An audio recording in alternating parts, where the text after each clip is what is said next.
Your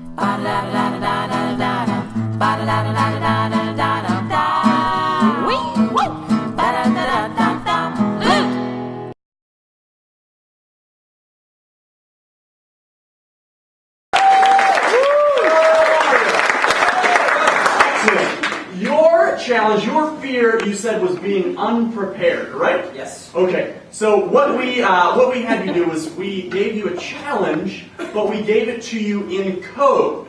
So we gave you three sort of codes with different alphanumeric puzzles and such. And one was actually a crossword puzzle. So you had to figure out your challenge. We didn't really tell you what it was. How was this week for you deciphering this code to even figure out what you had to do?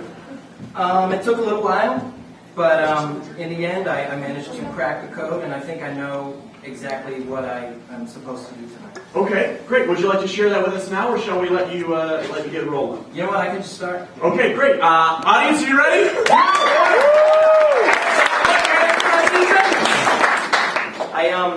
I had a long week. I spent some time. I'm not a code breaker, so it took a little time. And I was scared because as the clock ticked down, I didn't know what I was going to do. And then I figured out the most useful clue that I have, and I'd like to share that with you before I start. This piece of poetry from the Apes.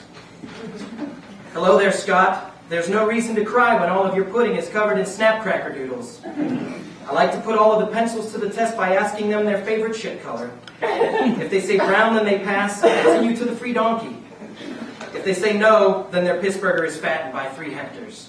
And Jum Jum's land is split 3 ways by his grandsons. That's cracked. That's not the... That's the end result of cracking. That's not what I had to crack. And when I read that, it became crystal clear to me what was expected of me tonight. I am 100% unprepared. I don't have a set act. I have a couple things to help me. We're going to see how it goes. I'm scared out of my fucking mind.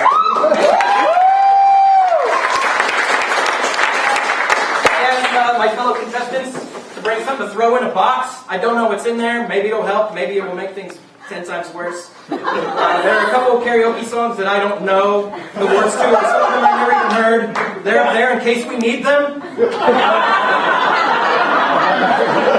ask you right now, help me out. I'm not going to cheat and ask for like a prompt because I've done some improv and it would be easy to just riff off something and pull shit out of a box. Can somebody I don't know well give me something specific to do with my 3.5 minutes that I have right now? Pull shit out of a box. Let's get a couple. Because I love Travel the world. Box. What's that? Travel the world. What? Travel the world. Travel the wolf? Travel the world. Yeah, I'm gonna do that. Just how to tie some knots.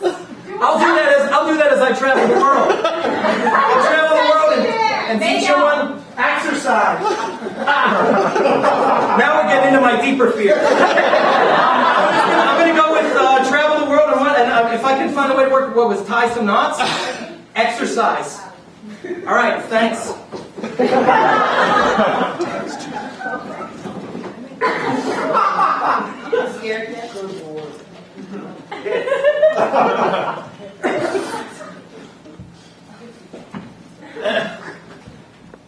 Life is hard for a Viking without horns. And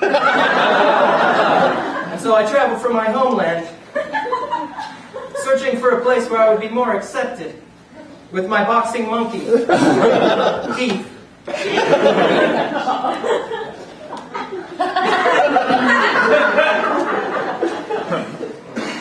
I started in Mexico. It was an obvious choice, being so close to where Vikings are from. And became a professional volleyball player. It was tough. I lost quite a few games and my hat. But in the end, the people of Mexico were good to me. And I ate a lot of Mexican sand. I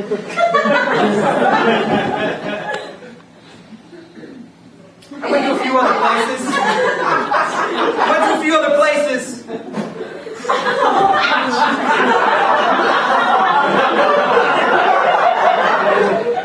Where I tied some knots.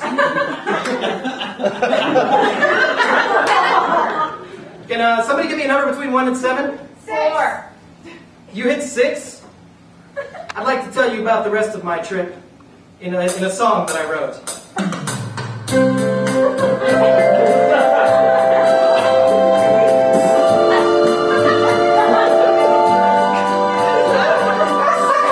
I've known a lot of old ladies and skeletons. They've helped me as I travel around the world and go far.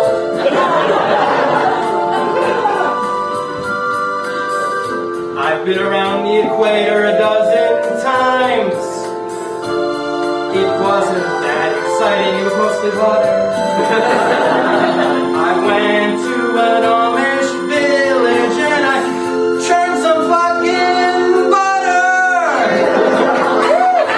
That's right, the whole world sucks except for Lancaster. I cut my world travel plans right there. Isn't that right, Grandma? After all, if you've got freshly churned butter, then in this world you don't have a care. Let's all hoist a well-insulated beverage to the Amish.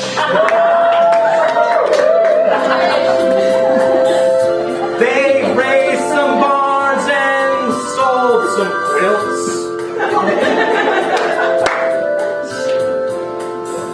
I'm happy to be walking amongst them. They didn't even get mad when half of the buttermilk I spilt.